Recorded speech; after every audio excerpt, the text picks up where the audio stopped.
Hello friends, मैं स्वागत करता हूं आप सबका अपने यूट्यूब चैनल पर। और आज मैं आप सबके लिए RAC subject refrigeration and air conditioning subject का एक नया वीडियो लेकर आया हूं। जो टॉपिक है हमारा desirable properties and characteristics of refrigerants. तो रेफ्रिजरेंट की क्या क्या प्रॉपर्टीज होती हैं उस पर एक ये टॉपिक है। इससे पहले रेफ्रिजरेंट के ऊपर 2 क्लासेस ली गई हैं, जिसमें classification of refrigerant and naming of refrigerant बताया गया है। तो इस क्लास से पहले आप वो दोनों क्लास जरूर देखें, तो फिर आपको ये क्लास और ज्यादा अच्छे से समझ आएगी। तो इसमें आपका 2-3 तरीके से क्वेश्चन बन सकते हैं। या तो आपसे पूछ लेगा directly what are the desirable properties of refrigerants.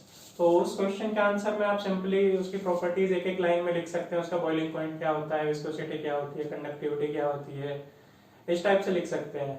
या आपसे पूछ लेगा कि what are the selection criteria for refrigerant, तो उसमें भी आपको प्रॉपर्टीज ही बतानी है, क्योंकि प्रॉपर्टीज के बेस पे हम सिलेक्ट करते हैं। या आपसे एक और टाइप से क्वेश्चन पूछ सकता है जिसमें वो प्रॉपर्टीज को कैटेगराइज कर देते हैं, जैसे थर्मोडायनेमिक्स प्रॉपर्टीज, केमिकल प्रॉपर्टीज या फिजिकल प्रॉपर्टीज। तो उसमें पूछेगा आपसे किस टाइप से कि what are the main thermodynamics properties of refrigerant, या केमिकल प्रॉपर्टीज ऑफ रेफ्रिजरेंट, या फिजिकल प्रॉपर्टीज ऑफ रेफ्रिजरेंट। तो मैं आपको अभी जो समझा रहा हूँ, मैं कैटेगराइज करके ही आपको समझा रहा हूँ। यहाँ पर थर्मोडायनेमिक्स प्रॉपर्टीज, केमिकल प्रॉपर्टीज और फिजिकल प्रॉपर्टीज, 3 टाइप की प्रॉपर्टीज है हमारी रेफ्रिजरेंट की। वो तीनों को मैं अलग अलग करके बता रहा हूँ। तो जैसा भी आपसे क्वेश्चन पूछा जाएगा आप उस तरीके से उसका आंसर कर सकते हैं। अगर आपको थर्मोडायनेमिक्स, केमिकल या फिजिकल प्रॉपर्टीज कैटेगराइज करके पूछा जाएगा तो आप जिस तरीके से मैं लिख रहा हूँ उस तरीके से लिखिएगा। अदरवाइज सिंपल आपसे डिजायरेबल प्रॉपर्टीज ऑफ रेफ्रिजरेंट पूछता है तो आप एक एक लाइन में जो भी मेनली 15 से 20 प्रॉपर्टीज होती है कुल मिला जुला के, वो इसी भी लिख सकते हैं फिर रैंडमली। ठीक है। तो अगर आपसे पूछा है, सपोज पूछता है थर्मोडायनेमिक्स प्रॉपर्टीज ऑफ रेफ्रिजरेंट, तो सबसे पहले आप प्रॉपर्टीज का नाम लिख के उनके आगे एक एक लाइन या 2-2 लाइन में उनका जो भी डेफिनेशन या जो भी उनकी वैल्यूज होनी चाहिए, हायर या लोअर, वो लिखेंगे। तो स्टार्ट करते हैं। सबसे पहले मैं बात करता हूँ थर्मोडायनेमिक्स प्रॉपर्टीज की। थर्मोडायनेमिक्स प्रॉपर्टीज आप लोगों ने थर्मोडायनेमिक्स सब्जेक्ट भी पढ़ा होगा, उसमें जो भी प्रॉपर्टीज होती है मेनली वही है यहाँ पर। तो बात करते हैं इसमें सबसे पहले बॉइलिंग टेम्परेचर की। तो रेफ्रिजरेंट जो है हमारा, उसका बॉइलिंग टेम्परेचर कैसा होना चाहिए? बॉइलिंग टेम्परेचर हमारे रेफ्रिजरेंट का लो होना चाहिए, क्योंकि रेफ्रिजरेंट हमारा जब फेज चेंज करता है तभी वो हीट एब्जॉर्ब या हीट रिजेक्ट करता है। तो फेज चेंज कब होगा? जब वो बॉइल होगा। तो उसका बॉइलिंग टेम्परेचर कम होगा तो हमें जो उस पर वर्क है वो कम करना पड़ेगा। दूसरी बात करते हैं फ्रीजिंग टेम्परेचर की। तो जो फ्रीजिंग टेम्परेचर है वो जितना भी मिनिमम हो सकता है उतना मिनिमम होना चाहिए। क्यों होना चाहिए मिनिमम? क्योंकि सपोज हमें कोई भी हमारा कोल्ड स्टोरेज या कोई भी जहाँ पर हमें एक लोअर टेम्परेचर मेंटेन करना है, कोई स्पेस है वहां पर हमें कोई भी प्रोडक्ट स्टोर करना है सपोज, तो उसमें सपोज हमें वो प्रोडक्ट स्टोर करना है, जो टेम्परेचर मेंटेन करना है वो -25 डिग्री सेंटीग्रेड करना है। और अगर हमारा रेफ्रिजरेंट जो उसका फ्रीजिंग पॉइंट सपोज उसका -20 डिग्री सेंटीग्रेड है, तो -20 डिग्री सेंटीग्रेड पे ही हमारा रेफ्रिजरेंट क्या हो गया? फ्रीज हो गया। तो -25 डिग्री सेंटीग्रेड वो मेंटेन ही नहीं कर पाएगा। तो उसके लिए हमें क्या चाहिए? और कम, उसका जो फ्रीजिंग पॉइंट और कम होना चाहिए, -25 से भी कम, -30, -35, -40, -50 इस टाइप से होगा। तो हमारा रेफ्रिजरेंट क्या है? इजिली वो टेम्परेचर -25 डिग्री का मेंटेन कर पाएगा। तो फ्रीजिंग टेम्परेचर जितना कम हो सके उतना अच्छा है हमारे लिए। नंबर 3 पे लिखा है आपका पी एंड पीसी। पी क्या है? ये है इवेपोरेटर प्रेशर, और पीसी क्या है? कंडेंसर प्रेशर या प्रेशर रेशियो। प्रेशर रेशियो क्या हो जाएगा आपका? PC upon P. मैंने यहाँ एक डायग्राम बना के भी दिखाया हुआ है आपको, पीएच डायग्राम है, जिसमें हमारा 4:1 क्या है? यहाँ पे हीट एब्जॉर्ब करता है refrigerant, 1 to 2 compression, 2 to 3 condensation, and 3 to 4 क्या होता है? आपका हीट रिजेक्शन का प्रोसेस होता है। तो 3 to 4 ये एक्सपेंशन प्रोसेस होता है। 2 to 3 है हमारा क्या? 2 to 3 है कंडेंसेशन प्रोसेस, जिसमें कि हीट रिजेक्ट होती है। तो पी और पीसी की वैल्यू क्या होनी चाहिए? इवेपोरेटर का प्रेशर, इवेपोरेटर का प्रेशर जो है वो अराउंड एटमॉस्फेरिक प्रेशर होना चाहिए। एटमॉस्फेरिक प्रेशर से हल्का सा ज्यादा होना चाहिए, क्योंकि अगर ये बहुत कम होगा तो एटमॉस्फेरिक प्रेशर से कम होने में इसमें लीकेज के चांसेस हो जाते हैं। कंडेंसर प्रेशर की बात करते हैं तो कंडेंसर प्रेशर भी हमारा ये पॉजिटिव होना चाहिए एक तरीके से। इसको मैं ये नहीं कहूंगा कि बहुत ज्यादा हाई होना चाहिए। क्या है? कंडेंसर प्रेशर पॉजिटिव होना चाहिए, क्योंकि कंडेंसर प्रेशर बहुत ज्यादा हाई होगा तो हमारा क्या है? प्रेशर रेशियो भी इंक्रीज हो जाएगा, और 1 to 2 H2 - H1 ये आपका वर्क डन जो मिलता है आपको। अगर ये प्रेशर बढ़ जाएगा कंडेंसर का 2 यहाँ तक चला जाएगा तो वर्क डन भी बढ़ जाएगा, तो जो कि हमारा सीओपी कम कर देता है उस केस में। तो कंडेंसर का प्रेशर भी क्या होना चाहिए हमारा? पॉजिटिव होना चाहिए, बहुत ज्यादा हाई नहीं होना चाहिए।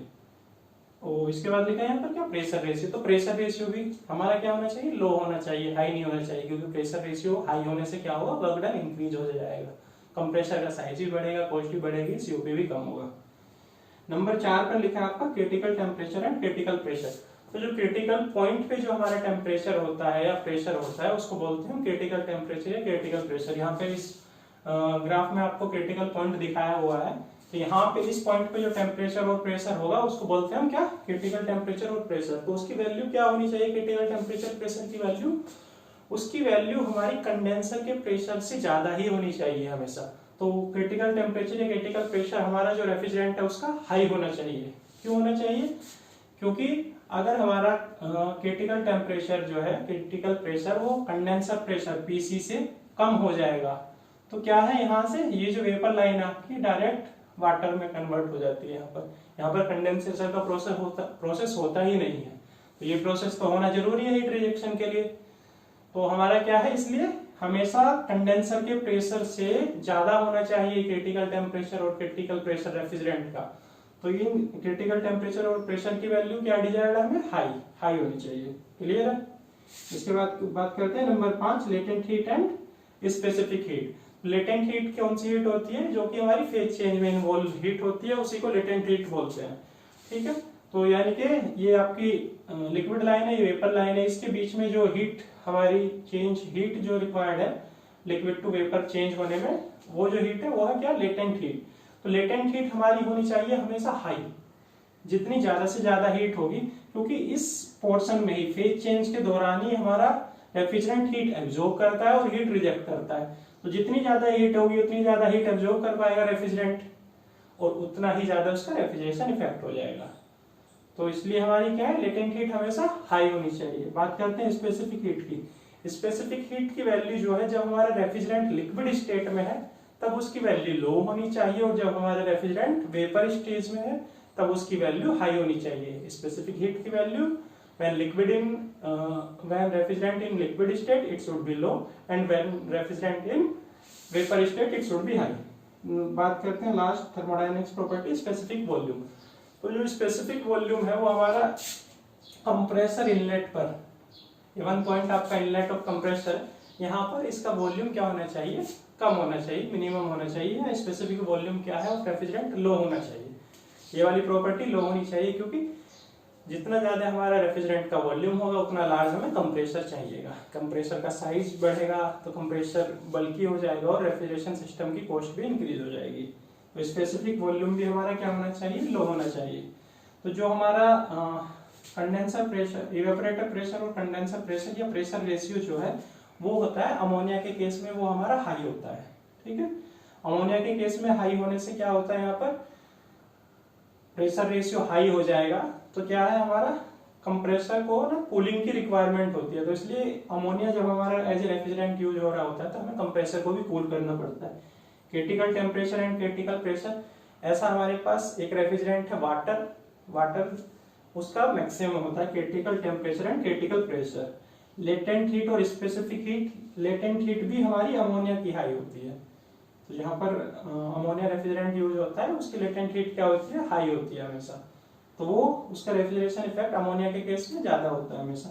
स्पेसिफिक वॉल्यूम की बात करें तो ये हमारा स्पेसिफिक वॉल्यूम जो आपका R11 और R113, R11 और R113 किसका,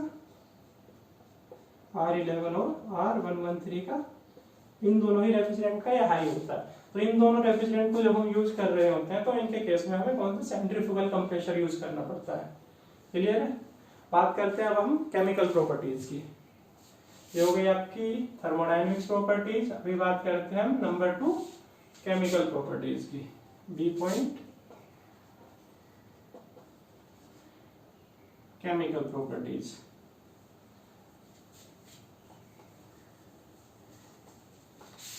तो केमिकल प्रॉपर्टी में बात करते हैं हम सबसे पहले आपकी फ्लेमेबिलिटी की।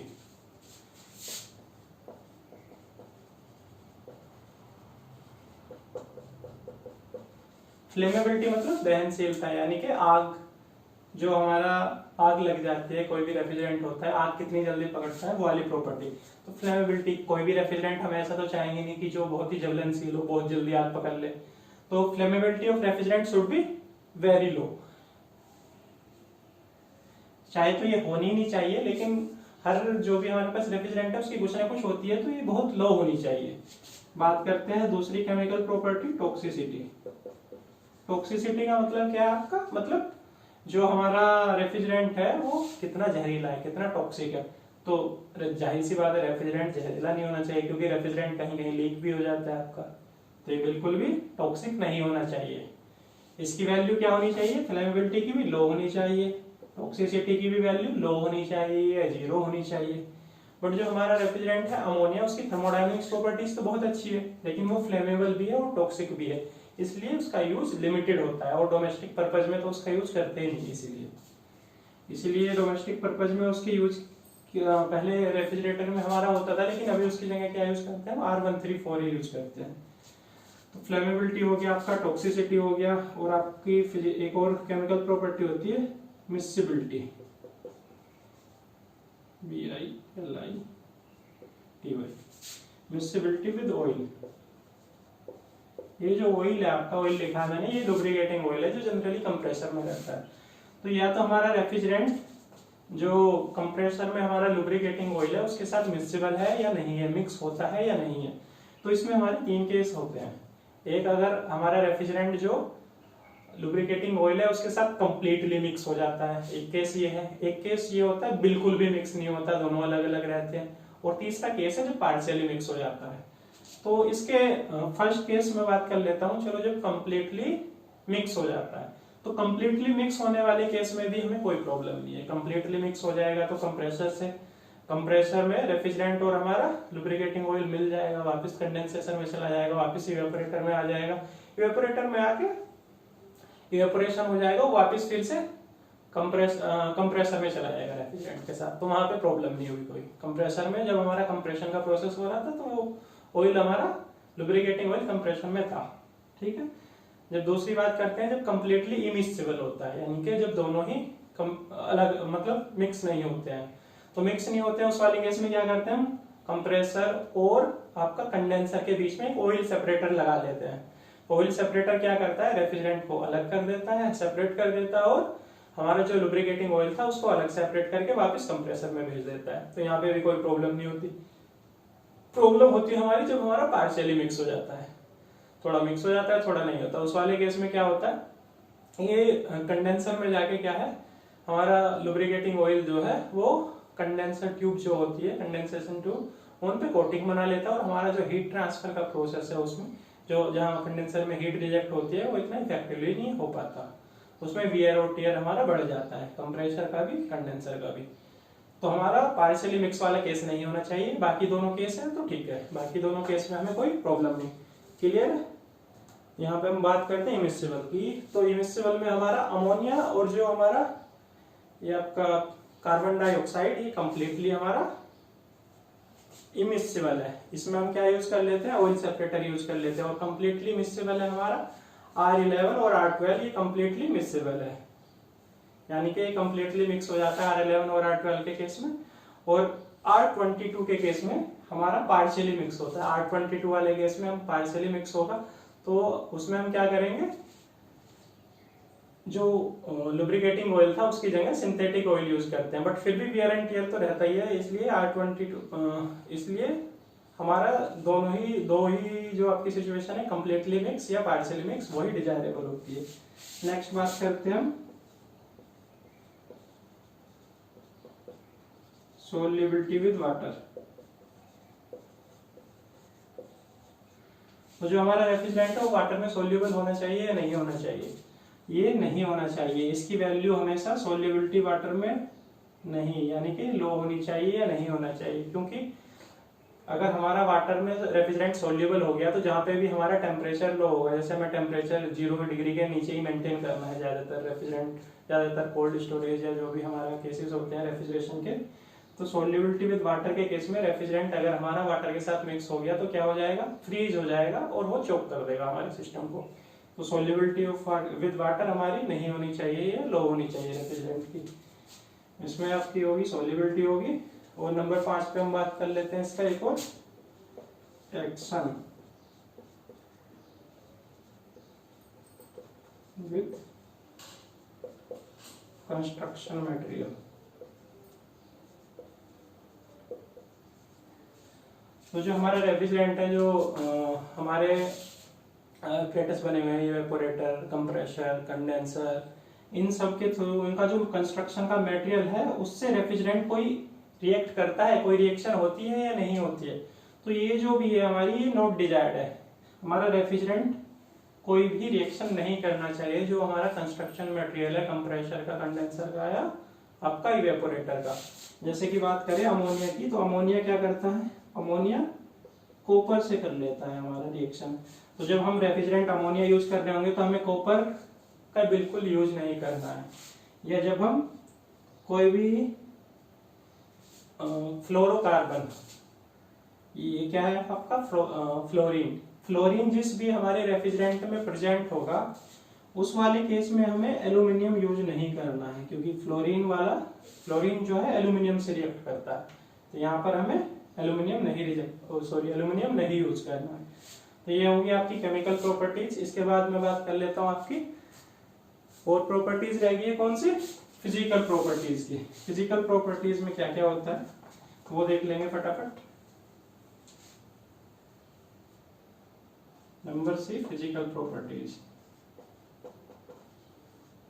फिजिकल प्रॉपर्टीज में बात करें, सबसे पहले मैं बात करता हूँ स्टेबिलिटी की। स्टेबिलिटी मतलब क्या हुआ, आपका जो आपका रेफ्रिजरेंट है वो स्टेबल होना चाहिए। मतलब जिस भी हमने जो रेफ्रिजरेशन सिस्टम डिजाइन किया है, जो उसकी लिमिट है प्रेशर की या टेम्परेचर की, वो उसमें स्टेबल होना चाहिए।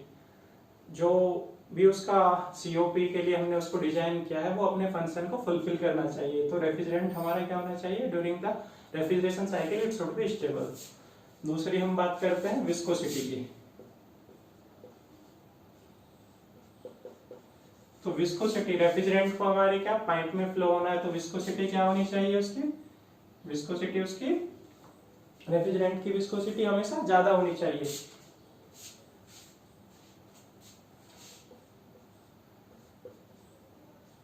रेफ्रिजरेंट विस्कोसिटी उसकी, ज्यादा बोल रहे हैं, विस्कोसिटी रेफ्रिजरेंट की हमारी क्या होनी चाहिए, लो होनी चाहिए। क्योंकि रेफ्रिजरेंट की विस्कोसिटी जितनी लो होगी उतना इजीली वो हमारे जो पाइप्स है उसमें फ्लो कर पाएगा। बात करते हैं थर्मल कंडक्टिविटी के की वैल्यू क्या होनी चाहिए रेफ्रिजरेंट की, शुड बी हाई, क्योंकि जितनी ज्यादा थर्मल कंडक्टिविटी होगी उतनी ज्यादा हीट एब्जॉर्ब करके उतनी ही जल्दी वो हीट ट्रांसफर करेगा। बात करते हैं कोरोसिवनेस। तो कोरोसिव हमारा नहीं होना चाहिए, यानी कि रेफ्रिजरेंट किसी भी मटेरियल से रिएक्ट करके कोई भी कोटिंग वगैरह उस पर नहीं बनाना चाहिए, नॉन कोरोसिव होना चाहिए रेफ्रिजरेंट हमारा। बात करते हैं इसकी डाइलेक्ट्रिक स्ट्रेंथ की।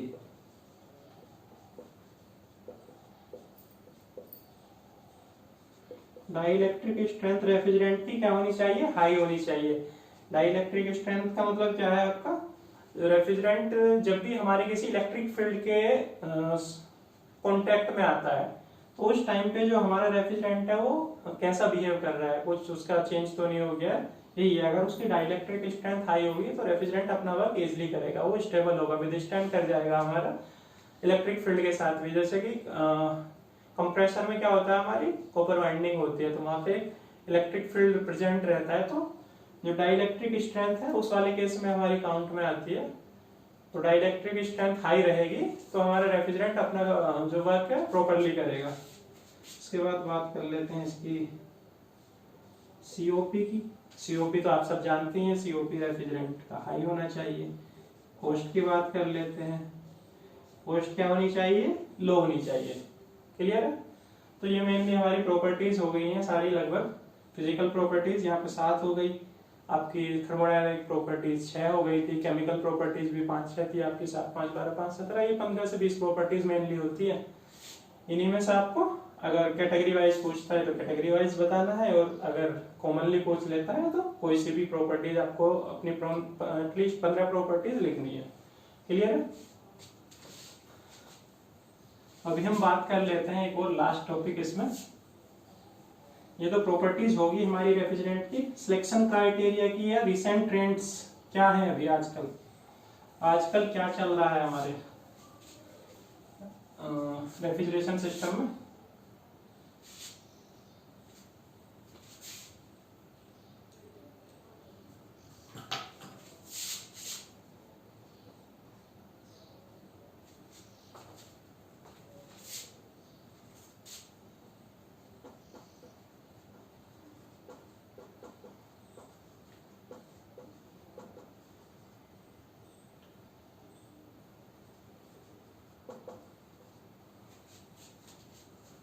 तो जो हमारा, जैसे कि आप सब लोग जान भी रहे होंगे, कुछ रेफ्रिजरेंट्स हमारे बैन हो चुके हैं, जैसे कि R11, R12। ये क्यों बैन हुए हैं? क्योंकि ये थे हमारे CFC refrigerant, chlorofluorocarbon refrigerant. Mainly जो हमारा क्लोरो यानी कि क्लोरीन होता है वो सनलाइट में डिजोल्व होके हमारी ओजोन लेयर को डिप्लेट करता है। तो जिस भी हमारे रेफ्रिजरेंट में क्लोरीन प्रेजेंट थी वो तो बैन ही कर दिया गया है। बाकी हमारा एक दो टर्म है, एक ODP है, ये क्या है, ओजोन डिप्लेशन पोटेंशियल, और एक है GWP, ग्लोबल वार्मिंग पोटेंशियल। ये दो टर्म है। हर रेफ्रिजरेंट की ये वैल्यूज देखिए, जो हमारी सोसाइटी है SHRE, उसने इन दोनों वैल्यू, हर रेफ्रिजरेंट की कुछ वैल्यू डिसाइड की है, तो उसके बेस पे ही हमारी सर्च जो है आगे बढ़ रही है। तो क्लोरीन वाले तो हमने कम्प्लीटली बैन ही कर दिए, क्योंकि जिसमें क्लोरीन प्रेजेंट होता था वो हमारा क्या करता था, ओजोन को डिप्लेट कर रहा था बहुत ज्यादा। उसके बाद हम एक और चीज देखते हैं, ग्लोबल वार्मिंग इफेक्ट। ओजोन वाला तो ये हो गया ओजोन डिप्लेटिंग पोटेंशियल, ये क्या है, ग्लोबल वार्मिंग पोटेंशियल। दोनों को कुछ वैल्यू दी गई है, मैं आपको लिखवा देता हूँ ये चीजें। तो दोनों की कुछ कुछ वैल्यूज, क्या क्या वैल्यूज हैं,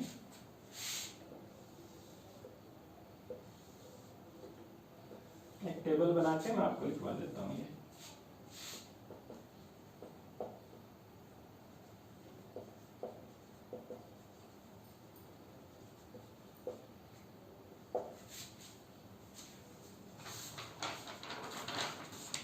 ये आपका हर इसकी एक R11 की कितनी थी हमारी, 1 थी इसकी वैल्यू, और इसका ग्लोबल वार्मिंग पोटेंशियल क्या है, 4000।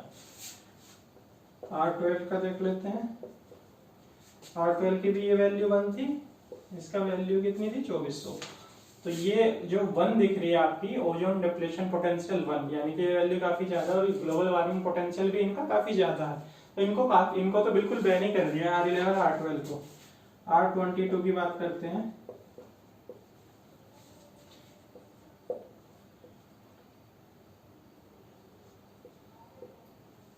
इसका है 1700 ग्लोबल वार्मिंग पोटेंशियल।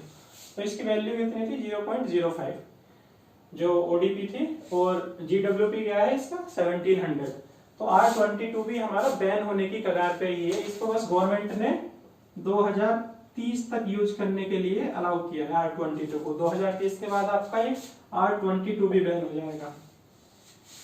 बात करते हैं हम R125 की, इसका 0 है, 3400। R134 है, R134 है आपका डोमेस्टिक पर्पज में भी यूज हो रहा है और आपके व्हीकल्स में भी यूज हो रहा है एज ए रेफ्रिजरेंट। तो इसकी वैल्यू कितनी है R134 की, ये 0 है, ये 1300 है। यहाँ पे आप देख रहे होगे ODP जो ओजोन डिप्लेशन पोटेंशियल है इसका वो 0 है, लेकिन ग्लोबल वार्मिंग पोटेंशियल 1300, इसका भी काफी ज्यादा है। तो इसका भी अल्टरनेट कोई ना कोई सर्च किया जा रहा है। आने वाले टाइम में R134 भी आपका कभी ना कभी बैन होने वाला है, क्योंकि ये भी ग्लोबल वार्मिंग इफेक्ट इसका काफी ज्यादा है। बात करते हैं आपका रेफ्रिजरेंट R410A, इसका 0 है, इसका 1725 है। ये क्या है, जो 4 से सीरीज स्टार्ट हो रही है वो है आपके एजियोट्रॉफ्स रेफ्रिजरेंट। 407C 0 1600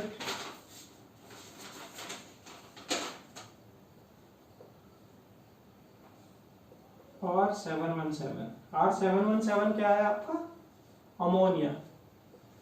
R717 है अमोनिया, इसका जो है ओजोन डिप्लीशन पोटेंशियल और ग्लोबल वार्मिंग पोटेंशियल दोनों ही 0 है।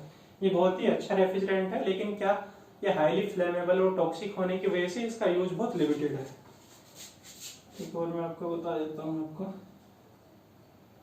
R1234YF, इसका क्या है आपका 0 और 4। तो R1234YF ये एक नया रेफ्रिजरेंट है, अभी न्यू है ये। इसकी ग्लोबल वार्मिंग पोटेंशियल भी 4 ही है केवल वैल्यू उसकी, और ओडीपी तो 0 है। तो ये भी अभी रिसेंटली ट्रेंड में है, लेकिन क्या है ये थोड़ा सा फ्लेमेबल है, तो इस पे भी सर्च चल रही है अभी हमारी। देखते हैं आगे इसका क्या रिजल्ट निकल के आएगा। और एक और देख लीजिए आप, जो आपका CO2 होता है R744, इसकी वैल्यू 0 और इसकी वैल्यू इसके लिए होती है 1। तो जो आपका CO2 है R744, इसकी वैल्यू 0 और ग्लोबल वार्मिंग पोटेंशियल की वैल्यू 1। तो इसकी वैल्यू भी बहुत मिनिमम है, लेकिन इसका भी यूज लिमिटेड है, क्योंकि ये हमारा हाई प्रेशर रेफ्रिजरेंट है। तो हाई प्रेशर रेफ्रिजरेंट होने की वजह से इसका यूज भी हमारा क्या है, लिमिटेड है। लेकिन इस पे भी सर्च चल रही है, इस पे सर्च चल रही है कमर्शियल व्हीकल में हम CO2 अगर यूज कर पाते हैं तो ये रिसेंट हमारी रेफ्रिजरेंट के फील्ड में अभी जो सर्चेस चल रही हैं, कौन कौन से यूज हो रहे हैं, कौन कौन से बैन हो गए हैं, कौन कौन से बैन हो जाएंगे। तो बैन हो रहे हैं किस आपके 2 चीजों पे, ग्लोबल वार्मिंग में क्या इफेक्ट है उसका, ओजोन के डिप्लेशन में क्या इफेक्ट है, इन दोनों को फैक्टर को कंसिडर किया गया है। और जो भी मिनिमम है, जैसे कि अमोनिया की दोनों वैल्यू 0 है, अमोनिया बेस्ट रेफ्रिजरेंट है अभी भी, लेकिन क्या है वो फ्लेमेबल और टॉक्सिक होने की वजह से उसका यूज लिमिटेड है। तो दैट्स ऑल, ये आपका रेफ्रिजरेशन में जो टॉपिक था आपका रेफ्रिजरेंट, ये यहाँ पर कंप्लीट हो गया है। आई होप आपको ये लेक्चर पसंद आया होगा। अगर आपको कोई भी डाउट या क्वेरी है तो कमेंट सेक्शन में पूछ सकते हैं। आपको मेरा लेक्चर पसंद आता है तो आप मेरे लेक्चर को लाइक करिए, शेयर करिए, कमेंट्स करिए, मेरा चैनल सब्सक्राइब करिए। मैं आगे भी आपके लिए और इंटरेस्टिंग लेक्चर लेकर आने वाला हूँ। Thank you so much.